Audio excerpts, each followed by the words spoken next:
নমস্কার, আপনারা দেখছেন হাই নিউজ। আমি শ্রীপনা রয়েছে আপনাদের সঙ্গে। শুরু করছি আজকে নিউজ টুডে। আর শুরুতে দেখে নেব আজকে হেডলাইন্স।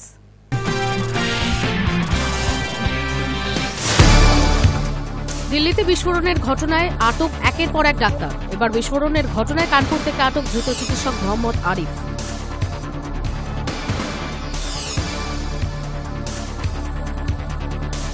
লালকেল্লার সামনে বিস্ফোরণ কাণ্ডের তদন্তে বড় ব্রেকথ্রু পেল তদন্তকারীরা। সামনে এলো ডিএনএ পরীক্ষা রিপোর্ট। জানা গেল সোমবারের আত্মঘাতী বিস্ফোরণ ঘটিয়েছিল ডক্টর উমর নবী।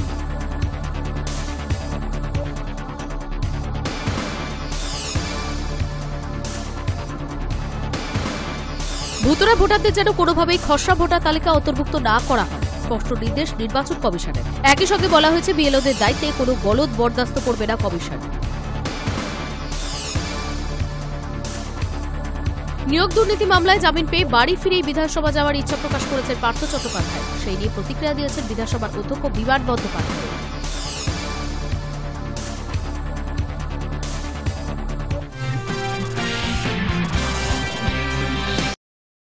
ভুতুড়ে স্থানান্তরিত বা একাধিক জায়গায় নাম থাকা ভোটারদের যেন কোনোভাবেই খসড়া ভোটার তালিকায় অন্তর্ভুক্ত না করা হয়, এমনই স্পষ্ট নির্দেশ দিয়েছে নির্বাচন কমিশন। আর একই সঙ্গে বলা হয়েছে বিএলওদের দায়িত্বে কোনো গলদ বরদাস্ত করবে না কমিশন।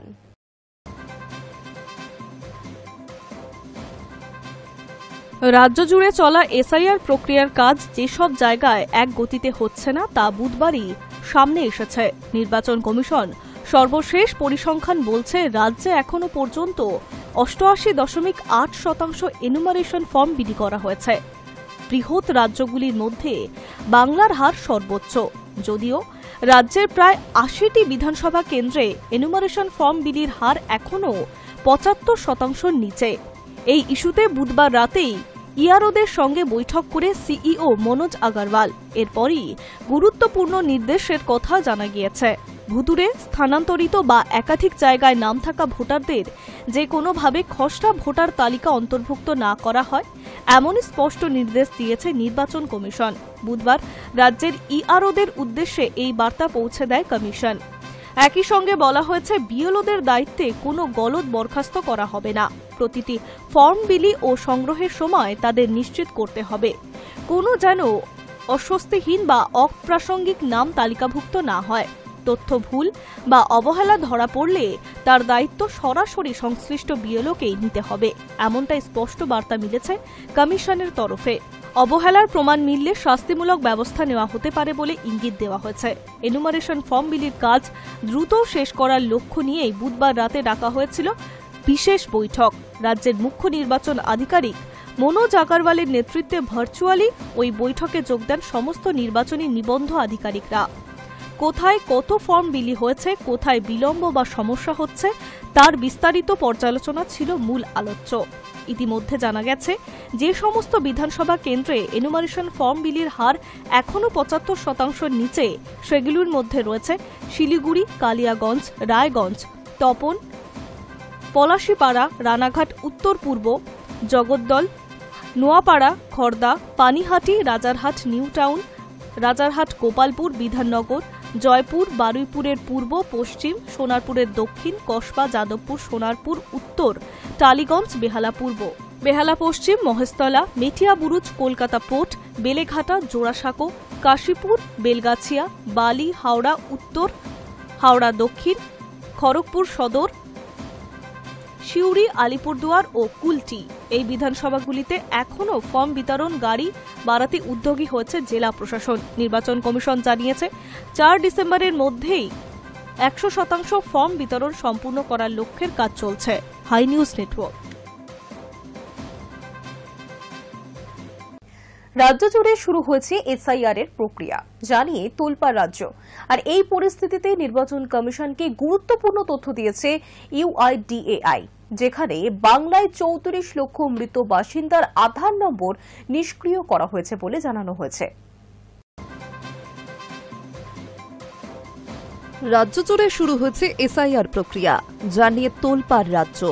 এই আবহে নির্বাচন কমিশনকে গুরুত্বপূর্ণ তথ্য দিয়েছে ইউআইডিএআই, যেখানে বাংলার 34 লক্ষ মৃত বাসিন্দার আধার নম্বর নিষ্ক্রিয় করা হয়েছে বলে জানানো হয়েছে। সম্প্রতি ইউআইডিএআই কর্তৃপক্ষের সঙ্গে বৈঠক করে রাজ্যের মুখ্য নির্বাচনী আধিকারিক।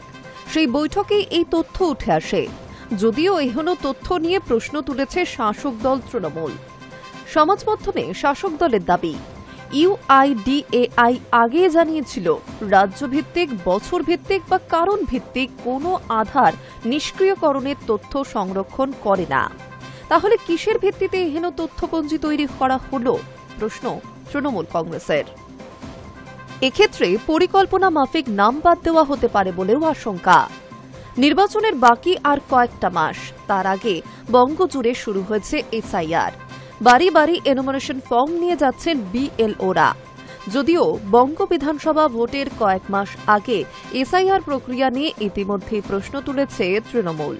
কোন যোগ্য ভোটারের নাম বাদ গেলে দিল্লিতে গিয়ে নির্বাচন কমিশনের দফতর ঘেরাও করার হুঁশিয়ারিও দেওয়া হয়েছে। এই আবহে রাজ্যের মুখ্য নির্বাচনী আধিকারিককে দেওয়া ইউআইডিএআই এর তথ্য ঘিরে শুরু হয়েছে বিতর্ক। সুর চড়িয়েছে তৃণমূল। সমাজ মাধ্যমে শাসক দল বিস্ফোরক তথ্য দাবি করে লিখছে, রাজ্যের মুখ্য নির্বাচনী আধিকারিক দপ্তর সূত্রে জানা গিয়েছে, ইউআইডিএআই এর অধিকর্তারা পশ্চিমবঙ্গের প্রায় ৩২ থেকে ৩৪ লক্ষ মৃত বাসিন্দার আধার নম্বর নিষ্ক্রিয় করা হয়েছে বলে সিইও মনোজ আগরওয়ালকে অবহিত করেছেন এবং জানিয়েছেন এই নিষ্ক্রিয়তাকে ভোটার তালিকা থেকে নাম বাদ দেওয়ার ভিত্তি হিসেবে ব্যবহার করা যাবে। কিন্তু ইউআইডিএআই নিজেই সংসদে জানিয়েছে যে তারা রাজ্যভিত্তিক, বছর ভিত্তিক বা কারণ ভিত্তিক কোনো আধার নিষ্ক্রিয়করণের তথ্য সংরক্ষণ করে না। যদি সেটা সত্যি হয়, তাহলে কোন আইনগত বা প্রমাণের ভিত্তিতে এই বিপুল তথ্যপঞ্জি তৈরি করে হস্তান্তর করা হলো? পুরোপুরি সংবিধানকে উপেক্ষা বলে সোশ্যাল মিডিয়ায় তোপ তৃণমূলের। শুধু তাই নয়, বিহারে প্রসঙ্গ টেনে সমাজ মাধ্যমে তৃণমূলের আরও দাবি। বিহারের কথাই ধরুন, যেখানে নির্বাচন কমিশন খসড়া ভোটার তালিকা হাজার হাজার মানুষকে মৃত ঘোষণা করেছিল, অথচ পরে দেখা যায় তাদের অনেকেই জীবিত। এমন পরিস্থিতি বাংলাতেও হতে পারে বলে মনে করছে তৃণমূল। দাবি, বিহারে যদি এমন কাণ্ড কারখানা হয়ে থাকে, বাংলায় তো একইভাবে পরিকল্পনা মাফিক নাম বাদ দেওয়ার সম্ভাবনা রয়েছে। আমরা উদ্বিগ্ন যে কোনো স্বচ্ছ পদ্ধতি কিংবা নিরপেক্ষ যাচাই ছাড়াই পরিচালিত এই তথ্যপঞ্জি প্রচুর সংখ্যক ভোটারকে বঞ্চিত করার অস্ত্র হয়ে উঠতে পারে। এক্ষেত্রে কোনো বৈধ ভোটারের নাম বাদ গেলে আইনি পদক্ষেপ থেকে গণ আন্দোলনে সংগঠিত করা হবে বলেও হুঁশিয়ারি। তৃণমূলের দাবি, যদি একজন বৈধ ভোটারের নামও এই অস্বচ্ছ যাচাই না করা তথ্যের ফলে মুছে যায়, তবে সেটাকে কেবল অপরাধ হিসেবে নয়, বরং রাজনৈতিক ষড়যন্ত্র হিসেবে দেখা হবে। আমরা শেষ দেখে ছাড়ব, আইনি পদক্ষেপ, গণ আন্দোলন সংগঠিত করব। যারা এই ষড়যন্ত্র করেছে তাদেরকে ভোট বাক্সে এর মূল্য চোকাতে হবে। Hi News network.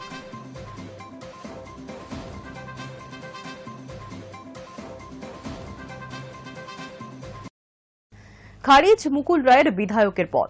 দলত্যাগ বিরোধী আইন অনুযায়ী মুকুল রায়ের বিধায়ক পদ খারিজ করে দিল কলকাতা হাইকোর্ট। এমন ঘটনা বঙ্গ রাজনীতিতে খুব একটা দেখা যায়নি। দলত্যাগ বিরোধী আইন অনুযায়ী মুকুল রায়ের বিধায়ক পদ খারিজ করে দিল কলকাতা হাইকোর্ট। ২১ সালে রাজ্যে বিধানসভা নির্বাচনের পর ১১ জুন মুকুল বিজেপি ছেড়ে তৃণমূলে যোগ দেওয়ায় দলত্যাগ বিরোধী আইনে তার বিধায়ক পদ খারিজের আবেদন করেছিলেন শুভেন্দু অধিকারী। দলত্যাগী মুকুলকে পাবলিক অ্যাকাউন্টস কমিটির চেয়ারম্যান করার বিরোধিতা করে একটি মামলাও সুপ্রিম কোর্টে দায়ের হয়। অন্যদিকে মুকুল রায়ের বিধায়ক পদ খারিজ মামলায় রায় দিয়েছিলেন বিধানসভার স্পিকার বিমান বন্দ্যোপাধ্যায়। রাজ্যের বিরোধী দলনেতা শুভেন্দু অধিকারীর আবেদন খারিজ করে তিনি জানিয়েছিলেন, মুকুল বিজেপিতেই রয়েছেন, তাই তার বিধায়ক পদ খারিজ করা হচ্ছে না। কিন্তু বৃহস্পতিবার বিমানের আবেদন খারিজ করে দিল কলকাতা হাইকোর্ট।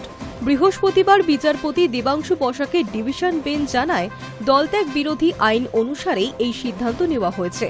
এ নিয়ে বিরোধীদের করা আবেদন খতিয়ে দেখে আদালত শুধু মুকুলের বিধায়ক পদই খারিজ করেনি, বাতিল করেছে বিধানসভার অধ্যক্ষের আগের সিদ্ধান্ত।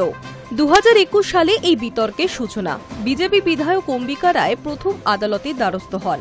অভিযোগ ছিল, বিজেপির টিকিটে নির্বাচিত হয়েও মুকুল রায় তৃণমূলে যোগ দিয়ে দলত্যাগ করেছেন, তবু তাকেই করা হয়েছে বিধানসভার পাবলিক অ্যাকাউন্টস কমিটির চেয়ারম্যান। প্রথাগত এই পদটি বিরোধী দলের বিধায়কের জন্য বরাদ্দ থাকে। তাই মুকুলের চেয়ারম্যান হওয়া নিয়ে প্রশ্ন তোলেন অম্বিকা। বিধানসভার অধ্যক্ষ বিমান বন্দ্যোপাধ্যায় তখন জানান, মুকুল এখনো আনুষ্ঠানিকভাবে বিজেপির সদস্য, তাই তার পদ খারিজের প্রশ্ন ওঠে না। কিন্তু বিরোধীরা এই যুক্তি মানেননি। 2023 সালে বিরোধী দলনেতা শুভেন্দু অধিকারী নতুন করে মামলা করেন।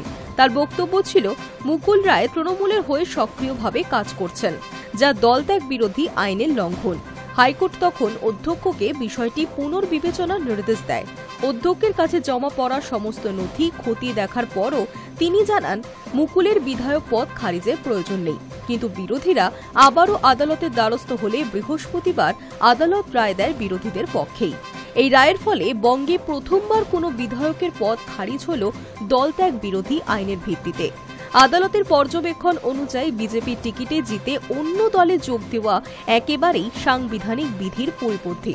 ফলে মুকুল রায়ের বিধায়ক পদ বাতিল করা হল আইন অনুযায়ী। Hi News network.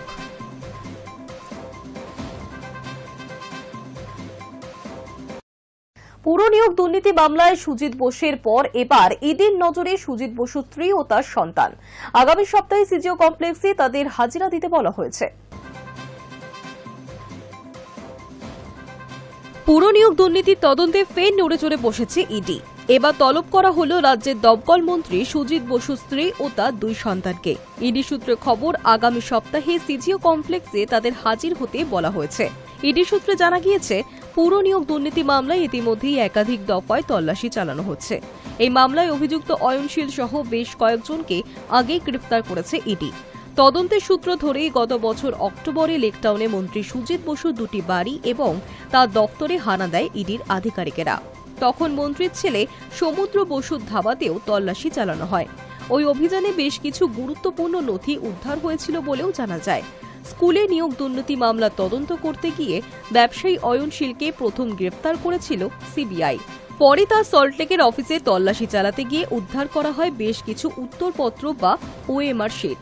সেখান থেকেই পৌরসভা নিয়োগেও দুর্নীতির হদিশ পান তদন্তকারীরা। অয়নের সংস্থা পুর নিয়োগের ক্ষেত্রে ওএমআর এর দায়িত্বে ছিল। তদন্তে নেমে একে একে আরও অনেককে গ্রেফতার করেন তদন্তকারীরা। পরে এই মামলায় অবৈধভাবে আর্থিক লেনদেনের বিষয়টি খতিয়ে দেখে তদন্তে নামে ইডিও। ইডি সূত্রে আরও খবর, তদন্তে উঠে আসা নতুন তথ্যের ভিত্তিতেই মন্ত্রীর পরিবারের সদস্যদের জিজ্ঞাসাবাদের সিদ্ধান্ত নেওয়া হয়েছে। পুর নিয়োগ দুর্নীতিতে অর্থ লেনদেনের দিকটিও খতিয়ে দেখতেই এই পদক্ষেপ। এর আগে 2024 সালের 12 জানুয়ারি পুর নিয়োগ দুর্নীতির সূত্রে লেকটাউনে মন্ত্রীর বাড়ি ও অফিসে টানা 14 ঘণ্টা তল্লাশি চালায় ইডি। সেই সময়ও বেশ কিছু নথি ও সুজিত বসুর মোবাইল ফোন বাজেয়াপ্ত করা হয়। ইডি সূত্রে দাবি, ওই সমস্ত নথি খতিয়ে দেখেই তদন্তের নতুন দিক খুলেছে, যার ভিত্তিতেই ফের ডাকা হয়েছে মন্ত্রীর পরিবারকে। মাসখানেক আগে কলকাতা ও আশপাশে 13 জায়গায় শুক্রবার তল্লাশি চালিয়েছিল এনফোর্সমেন্ট ডিরেক্টরেট। সেই নিয়ে কেন্দ্রীয় তদন্তকারী সংস্থা জানিয়েছিল 13টি জায়গায় শুক্রবার তারা তল্লাশি চালিয়েছে। তার মধ্যে রয়েছে রাজ্যের দমকল মন্ত্রী সুজিত বসুর দফতর এবং সংস্থা। শহরের 13টি জায়গায় তল্লাশিতে বাজেয়াপ্ত করা হয়েছে নগদ 45 লক্ষ টাকা এবং নথিপত্র। সেই নগদ নিয়ে কোনো ব্যাখ্যা মেলেনি। তবে ওই টাকা কোথা থেকে মিলেছে তা স্পষ্ট করেও কিছু জানায়নি ইডি। সুজিতের দপ্তর বা সংস্থা থেকে কোনো টাকা আটক করা হয়েছিল কিনা বা করলে কত পরিমাণে তারও কোনো উল্লেখ ইডির বক্তব্যে ছিল না। Hi News Network.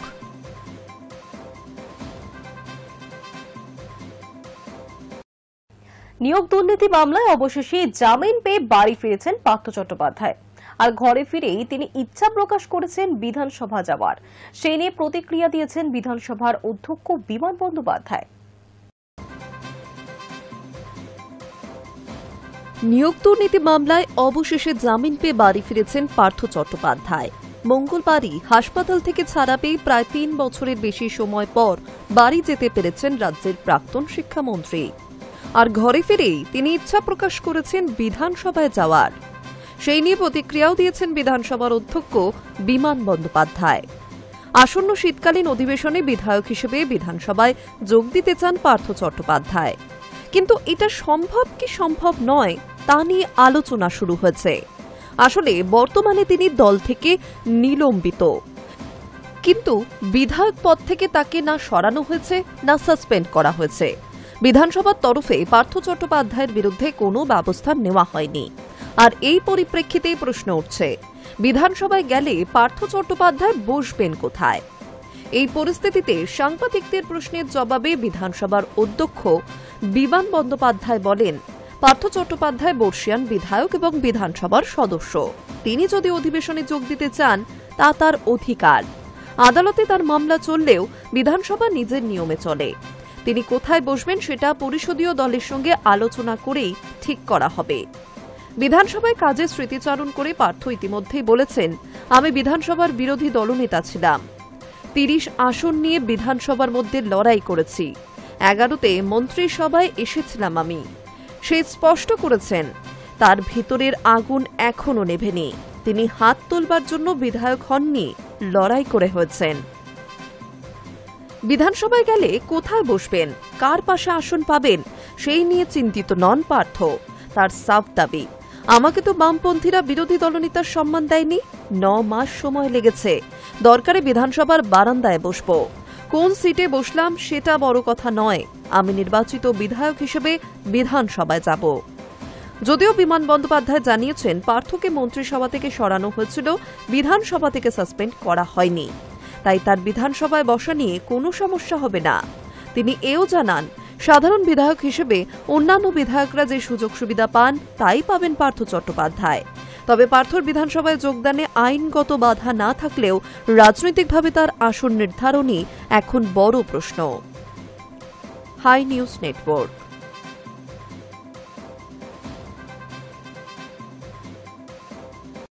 উত্তর কলকাতা বীরভূমের পর নন্দীগ্রাম।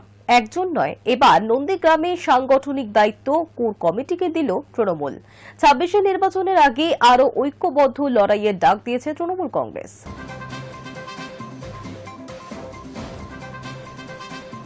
উত্তর কলকাতা বীরভূমের পর নন্দীগ্রাম।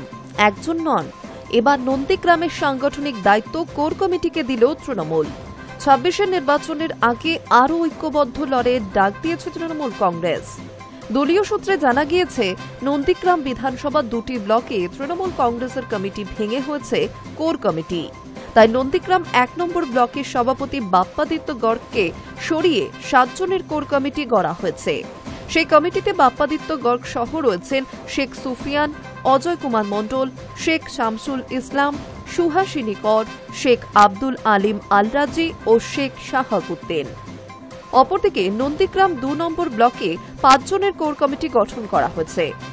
কোর কমিটির সদস্য সুনীল বরুণ জানা কনভেনার, মনোজ কুমার সামন্ত, রবীন জানা, মহাদেব বাগ, শেখ কাজিহারকে দায়িত্ব দেওয়া হয়েছে। একইভাবে শামসাবাদ ও সোনাচূড়া অঞ্চলের ক্ষেত্রেও কোর কমিটি ঘোষণা করা হয়েছে। নন্দীগ্রাম 2 নম্বর ব্লকের ক্ষেত্রেও বিরুলিয়া ও বয়াল 2 অঞ্চলে কোর কমিটি গঠন করা হয়েছে। তবে আহমেদাবাদ, ভেকুটিয়া, খোদামবাড়ি, গোকুলনগর, হরিপুর, দাউদপুর সহ অন্যান্য অঞ্চলগুলির ক্ষেত্রে সভাপতি, সহসভাপতি নির্বাচন করা হয়েছে। এই বিষয়ে তৃণমূলের তমলুক সাংগঠনিক জেলা চেয়ারম্যান অসিত বন্দ্যোপাধ্যায় বলেন, রাজ্য নেতৃত্বের এই সিদ্ধান্তকে স্বাগত জানাই। সঠিক সিদ্ধান্ত নিয়েছে দল। উল্লেখ্য, আসন্ন বিধানসভা নির্বাচনের কথা মাথায় রেখে আগেই জেলা জুড়ে প্রায় সমস্ত ব্লকেই কমিটি গঠন করা হয়। তবে ব্যতিক্রম ছিল নন্দীগ্রাম। 21 বিধানসভা নির্বাচন পরবর্তী পরিস্থিতিতে ক্রমশই যেন এই এলাকাটি নেতৃত্বহীনতায় ভুগছিল বলে অভিযোগ। তার জেরে শাসক দলের ভোট ব্যাংকে পঞ্চায়েত নির্বাচন থেকে শুরু করে লোকসভা নির্বাচনে যথেষ্টই প্রভাব পড়েছিল। কাজেই সমস্ত দিক বিবেচনা করে এবার তাই 26 নির্বাচনকে সামনে রেখে এই সিদ্ধান্ত। স্থানীয় নেতাকর্মীদের ঐক্যবদ্ধ লড়াইয়ের ডাক দিয়েছে রাজ্য নেতৃত্ব।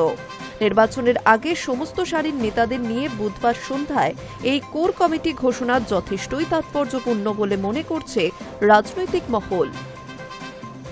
High News network.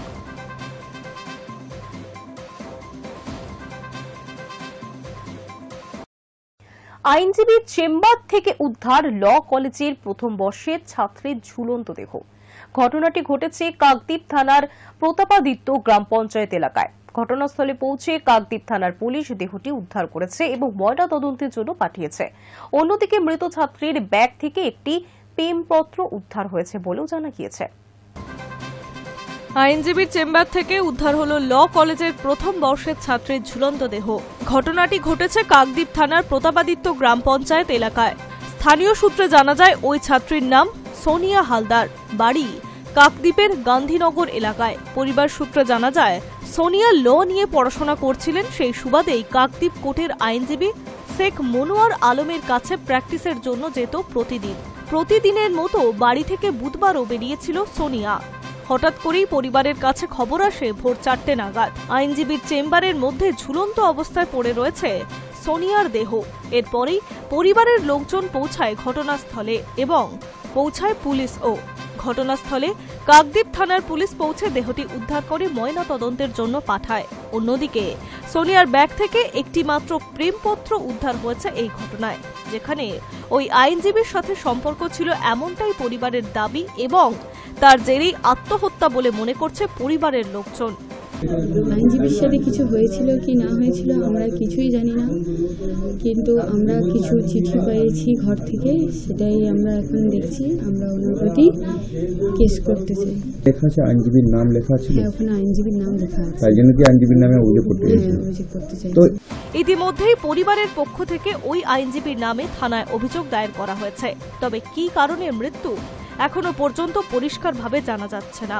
ইতিমধ্যে কাকদ্বীপ থানার পুলিশ মৃতদেহটি ময়না তদন্তে পাঠানোর পাশাপাশি একটি স্বাভাবিক মৃত্যুর মামলা রুজু করে গোটা বিষয়ের তদন্ত শুরু করেছে। High News network. 1993 সালে সিপিআইএম এর 6 জন কর্মীকে অপহরণ এবং খুনের ঘটনার অভিযোগে ঝাড়খণ্ড পার্টির 45 জনকে বৃহস্পতিবার যাবজ্জীবন সাজা ঘোষণা করা হয়েছে অ্যাডিশনাল ডিস্ট্রিক্ট জাজ 2 এর এজলাসে। সাজা ঘোষণা করেছেন মহামান্য বিচারক অরবিন্দ মিশ্র। 1993 সালের 7ই মে বেলপাহাড়ি থানার হিজলার জঙ্গল এলাকা থেকে 6 জন সিপিআইএম কর্মীকে অপহরণ করে খুন করা হয় বলে অভিযোগ। 1993 সালের 7ই মে মনোজ গড়াই, বিপুল মাহাতো, কার্তিক মাহাতো, ডক্টর সৌমেন মুখার্জি, সাধন মাহাতো, বিদ্যুৎ মাহাতো সকাল 9টা নাগাদ বাড়ি থেকে বের হয় বেলপাহাড়ির হিজলার উদ্দেশ্যে। 5টা সাইকেলে 6 জন রওনা হয়েছিল। সেখানে সিপিএম পার্টির ঘরোয়া মিটিং ছিল। বেলা 10টায় মিটিং শুরু হলেও ওই 6 জন পার্টি কর্মী কেউই উপস্থিত হননি। বেলা 11টার পর মিটিংয়ে উপস্থিত বাকি সদস্যরা তাদের খোঁজে বের হলেও কাউকে পাওয়া যায়নি। পরের দিন কপাটকাটার জঙ্গল থেকে সকলের ক্ষত বিক্ষত দেহ উদ্ধার হয়। অভিযোগ, ছুরি, বল্লম, লাঠি, তীরকার দিয়ে নৃশংসভাবে তাদেরকে হত্যা করা হয়। এই ঘটনায় 8/5/93 তারিখে ঝাড়খণ্ড পার্টির 103 জনের বিরুদ্ধে অভিযোগ দায়ের করা হয়। সেই ঘটনায় বুধবার মহামান্য আদালত 45 জন অভিযুক্তর সাজা ঘোষণা করেন এবং বৃহস্পতিবার তাদের যাবজ্জীবনের নির্দেশ দেন, সাথে প্রত্যেকের 22,000 টাকার জরিমানা করা হয়। অভিযুক্তদের 147, 148, 149, 364, 302, 201, 34 ও 120 বি ধারায় দোষী সাব্যস্ত করা হয়। ঝাড়খণ্ড পার্টির 103 জন অভিযুক্তর মধ্যে 45 জনের সাজা ঘোষণা হয়। 39 জন মারা গেছেন, 19 জন অ্যাবসকন্ডাক্ট। তবে অভিযুক্তদের পরিবার থেকে জানানো হয় এই রায়ের বিরুদ্ধে তারা উচ্চ আদালতে যাবে। তাদের বাড়ির লোকরা নির্দোষ। না একদমই না, একদম সন্তুষ্ট না, মানে সব দিকের থেকে নির্দোষ। উনি একজন শিক্ষক ছিলেন, রিটায়ার করেছেন, আর কোনো কিছু দোষ নেই, নির্দোষ। ওনাকে শাস্তি দেওয়া হচ্ছে, আর এত বড় শাস্তি আমরা আশা করতে পারি না। তো আপনারা অন্য প্রাপ্য ছিল আজকে, আজ কত 93 সালের এটা কেস। আজকে কোন দোষী করলো ওনাদেরকে? শুধু ওনাকে নয়, 42 জনের কথাই আমি বলছি, 45 জনের কথাই আমি বলছি। তবে আমরা আশা করিনি, দেখা। Hi News Network. ভুটানের জন্য খুলে যাচ্ছে উত্তর পূর্ব ভারতের দরজা। দুদিনের ভুটান সফরে থাকাকালীন অসমের হাতিসারে একটি ইমিগ্রেশন চেকপয়েন্ট অর্থাৎ অভিবাসন কেন্দ্র খোলার কথা ঘোষণা করেছেন ভারত। ভুটানের জন্য খুলে যাচ্ছে উত্তর পূর্ব ভারতের দরজা। 2 দিন ভুটান সফরে থাকাকালীন অসমের হাতিসারে একটি ইমিগ্রেশন চেকপয়েন্ট অর্থাৎ অভিবাসন কেন্দ্র খোলার কথা ঘোষণা করেছে ভারত। ভুটান সরকারের তরফেও ওই সিদ্ধান্তকে স্বাগত জানানো হয়েছে। প্রতিবেশী বলয়ে সংঘাতপূর্ণ আবহ। পাকিস্তানের সঙ্গে প্রতিনিয়ত যুদ্ধের আবহ। মোহাম্মদ ইউনূসের বাংলাদেশের সঙ্গেও আগের মতো সুসম্পর্ক নেই ভারতের, আর শত্রু চিন্তা রয়েছে। আর এক প্রতিবেশী দেশ নেপালও এখন রাজনৈতিকভাবে সুস্থির নয়। এই পরিস্থিতিতে ক্ষুদ্র প্রতিবেশী ভুটানের সঙ্গে সুসম্পর্ক উন্নতি জোর দিচ্ছে নয়াদিল্লি। 2 দিন ভুটান সফরে প্রতিবেশী দেশের জন্য একাধিক বড় ঘোষণা করছে প্রধানমন্ত্রী নরেন্দ্র মোদী ও ভুটানের রাজা খেসের নামঘিয়াল ওয়াংচুক।